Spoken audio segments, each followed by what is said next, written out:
Okay, so for sure it's gonna be a Camille jungle for Chaz. So now the biggest question is whether or not that's a Renekton mid or an Akali mid, because Helios plays a lot of these Baron laners, commonly picks that are commonly found in the mid lane, rather in the Baron lane, playing it in towards the mid lane. So it's gonna be so exciting to see this as we head on over to the Rift soon. This is series number 2, game number 1 between RRQ versus Omega Esports. It's gonna be very exciting. Exciting doesn't even cover half of it. And now we have Helios on the camp in the mid lane. So it looks like he is going to pick up that Akali. So it is going to be a Baron lane Renekton. Okay. Yeah, okay, so for 2.3, I mean, Akali did have a few changes so far, especially to her poke. So more energy, more resources has to be utilized. So not a lot of poke too much coming in from an Akali pick nowadays, but still having the zone away arise really well. Ooh, stronger. He did get a handful of damage there from Marquis IK and Rain, but still pretty quiet, pretty standard laning. I actually like the Fiora pickup from GLC here, going with the dashes and just poke, just really able to get all the weak points from Isilla. And JLC is doing a good job with this matchup as well. We you know, the Renekton strength is usually come level 2 or level 3. So managing to poke out the vital points, we know how Fiora level 1s can be insanely hard to deal with. So curious to see how Isilla will survive this laning phase, especially once he gets level 5 on the Dominus. There are a lot of outplay potential and survivability, but there is going to be a gank in the mid lane as Helios is so low. Impressive going to go in as Chaz is there for the counter gank. That was a good placement for Twilight Shroud from Helios, and he was able to get the Honey Fruit. Had he not do that, he could have been first blood for the side of Omega. Incredibly close so far, very active, as impressive again on this Lee Sin. He could be going through a patrol route and could actually set up for a dive because Isilla is very low, but Chaz is actually there to greet him, welcome him into the jungle, as that could potentially be a 1v2 situation. Chaz is just so low right now, is impressive, still no level 5, but first blood will come in for impressive as Arise comes in on the board. Arise jumped in at the perfect time, and Silla, well, Chaz did not know that Diana wasn't there at the side. Now you have time-lapse coming in with the reset. Still no casualty for the Dragon Lane side, but just 2 minutes in. But Omega was able to get 2 kills. That's roughly 1 kill a minute. Yeah, that is JLC doing a solo kill on Isilla. And look at this, the goal, the level gap, 2 level lead for JLC on this Fiora. This really goes to show how he was able to harass Renekton or Isilla the early parts of the game. We now have impressive just here at the sides. Oh no, the JLC with a barrier, and that is unfortunate as Isilla doesn't have Dominus, doesn't have any defense potential on potential tower dives. Also, you did mention this, but JLC did have the barrier. That's why he was not actually afraid to jump in and just finish off the kill with that grand challenge. Now, though, at the bot lane, Mark is still just quietly farming, now stronger, and time-lapse both a level 5s. Impressive. Oh, there is the Dragon's Rage, and now all the damage pouring into Isilla. Poor Isilla, that's the 3rd time he just wanted to go back in lane, and it's greeted by another death. The crocodile just wants to go to his lane. He just wants to eat minions. Why do you keep killing Isilla? Just kidding. But yeah, that just goes to show how Omega know what and which lane prioritize earlier on, because they're literally not giving Isilla any room to breathe. Yeah, that is how you play around a Renekton. You basically choke him away from resources or just put him down before he reaches into a comfortable stage. And JLC just played the lane so well with his, again, level 1 pokes and just hitting the vital points. And this is the result that we're seeing now. A 2-level lead versus JLC. And the Triforce on top of that, 0-4 on the scoreboard right now in favor of Omega. Wow, first Drake, Infernal. Omega would love to have their hands on this. Looks like Impressive is rotating over to where the dragon is. Saya is right there though. So let's see where is the stronger rather is going to be there alongside Impressive. But no one from RQ is actually going over to the dragon area. Yeah, Marky on this Kaisa for sure will still have to wait out for that scaling. So that is the reason why RRQ is still not prepared to sort of take these down. And the fact that JLC is so huge, can't afford to do and trade any sort of towers, first blood tower in exchange of a dragon. So that is the reason why the lane is intact. Asilla, unfortunately, really had a hard time in the first few minutes of this game. He did, and he was not able to get any oxygen at all. Also, looking at the Dragon Lane duo for Omega Esports, they have pretty solid wave clear. They also have the knockups from Jana that can just prevent um, Kaisa or Marky alongside Earl God from actually pushing in further at the bottom lane. Now, Helios, already sitting at the level 7, will be level 8 a tad bit later, but you have Arise just going in with the reset, and now you have Earl God rotating to the upper part of the map because Marquis is there. They went with the switcheroo for 5 minutes. Impressive! Look at him go as he just wants to steal the Krugs. He's fine for now as, just as you mentioned, Isila just trying to rotate, avoid the Fiora matchup now, and it's going to be satisfied with this. I mean, Renekton does have that innate form of sustain anyways. I mean, he did get buff on 2.3, so I think this is a good call from RRQ. More like they are cornered to do this call. Also, can I just say that Impressive used his ultimate earlier. That's why now at the Rip Herald uptime, that is something RRQ can bank on. There's no ticks coming in from Impressive. There is still the Moonfall to be worried about though.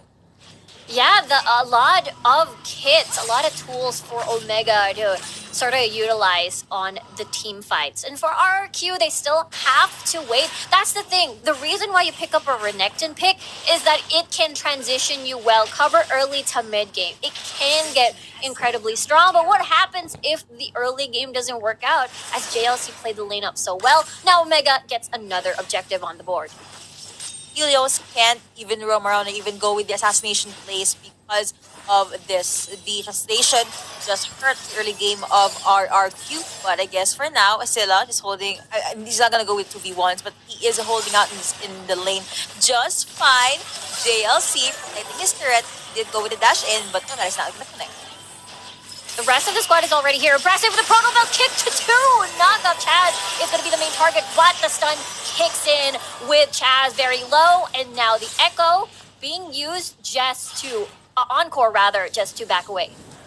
Very good encore coming in from Earl God. That is the reason why they were able to secure Impressive, because he forgot there was the ultimate, there was still the charm, and he already jumped in. But at least, even though the roots did connect towards JLC, it's like they still did not want to force that fight. They knew it's going to be very, how should I say this, very difficult or crucial for Mark.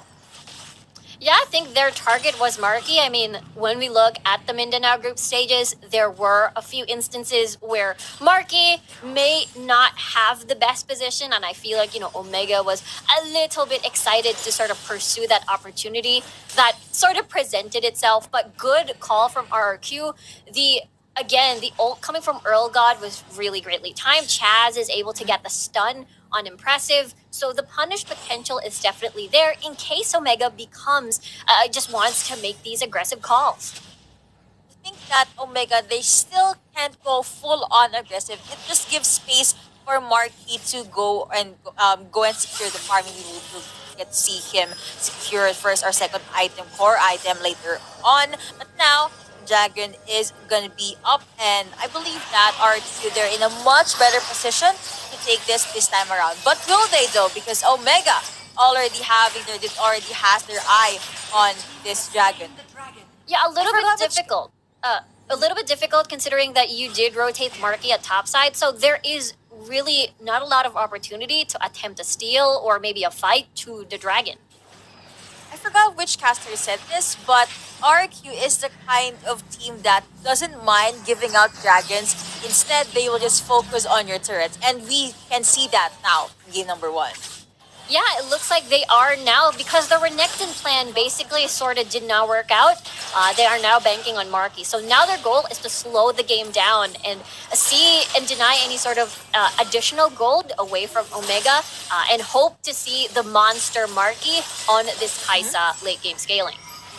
Most probably you will see that in the 12 or 13-minute mark, but at the same time, they need to be wary of time lapse. Messiah, when she pops her ultimate, she cannot be targeted, so that's something that can turn the tides or turn the tables around. And again, I said this earlier, you still have the Moonfall coming in from Arise. A lot of AoE CCs for the side of Omega, and should RRQ try to siege or at least go with the, or at least go full on 5v5, you have the Moon soon from Stronger.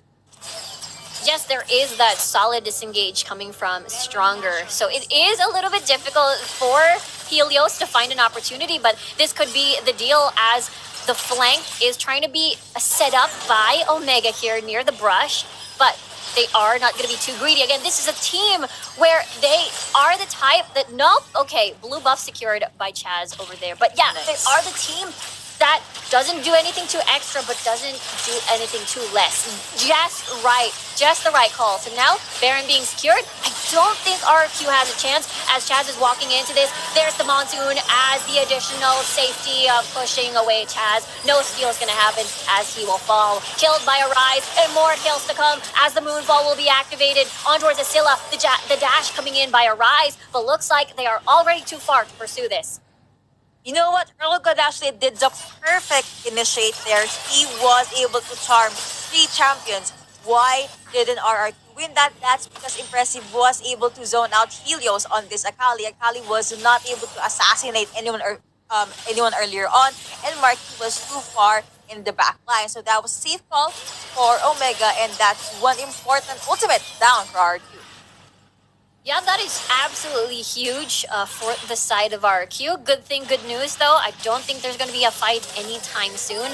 So the ults that they need in the next fight will be available. For Omega though, this is going to be a 1-3-1 and RQ has to brace themselves against that. GLC looks like he's gonna lane against Helios against Akali now. So it's like a flashback to what North Luzon is. Helios just clearing out the waves, but yeah, you'll see. I'm not sure if I don't think he's gonna commit. He could just focus on getting turrets. Speaking of getting turrets, you have 3 champions at the mid lane. Rico did mention the 1-3-1 setup, but looks like they just want to focus on going in with the siege and get turrets, and they were able to do so. Yeah, that's another turret down and 3 turrets still alive in favor of Omega. So RQ is definitely forced to just keep defending this. But unfortunately, all their wave clear is pretty much relatively short range. So they have no choice but to back away. Impressive with the Dragon's Rage. Their target is Asilla. Dominus activated already. Impressive joining the fight. And now it's not going to be enough as Asilla backs away. Will be forced to go back. So there's no solid front line for just a handful of seconds though. But another turret has been taken to the side of our RQ. We are sitting at a roughly 20k gold lead or 18k gold lead now. But Omega just lurking at the sides. Encore not gonna connect. Encore, very, very important ult there that RQ is going to be banking on. But good news, Omega decides to get that reset while still defending all their first-tier towers. Yup, RQ is still yet to get their first turret, but now Marky, I believe he's scaling. So that is some RQ could just go with the protective queen composition. Later on, they do have the Hexic ultimatum. Should anyone try and go to where Marky is, you also have Helios that can just zone out anyone from Omega. But speaking of Omega, looks like they will be able to get the 3rd Mountain Dragon still uncontested. Yeah, full map control already for the side of Omega. The fact that they're able to already push RQ back into their own base just says a lot. Impressive once more, just trying to bait out the Dominus. Ooh, looks like he was not able to win.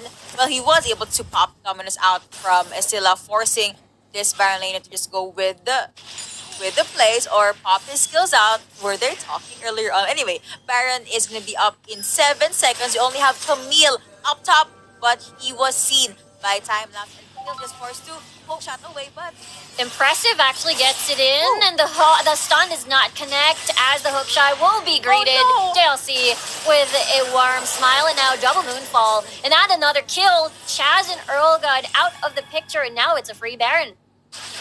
he did not know that JLC making his way there, and Camille no longer had the hook shot. That's why he was not able to escape. And Arise juggling that 1v2 was very smart, and that translated to Omega being able to get a lot, if not all of the objectives. And it's 1-8 in the scoreboard right now, almost 15 minutes in. Item check. Rabadon's already up for this. Diana Bork already being picked up by Fior. Yes, Derek's to boot, so that means extra safety or sustain or survivability rather in aggressive calls by Omega. But now this is definitely Omega's game to lose, as Impressive or the rest of the squad still trying to find picks here and there. I mean, they have the capability of doing so. RQ's punish potential could be a lot. They do have Hextech Ultimatum and the Encore. Labdo, look at the damage time left. What is that? Look at 1/4 HP already with just a couple of feathers and auto attacks. That is insane. Now they're aiming for the next. Look at the Dragon's Rage, just a 2-man, and the Moonfall, 2-man as well. And now people are going golden, and now the Nexus is exposed, and now JLC just focusing on the game, as that's Omega Esports taking game number 1 up against RQ. I have no words, because if you're gonna look at that clash or that scrimmage earlier on, Impressive jumped in. I thought he was the one to secure the kill. Instead, he was basically a decoy, because the moment Arise jumped in, popped in that moonfall, no one could move a lot, got bursted down. Marky was not there because, as you said, time lapse's feathers, Saya's feathers hurt a lot, and he was just forced to go back and go with the regen. But while Omega Rise and the crew were keeping RQ at bay, you have the other half of Omega finishing out the Nexus. That was a pretty clean game for Omega.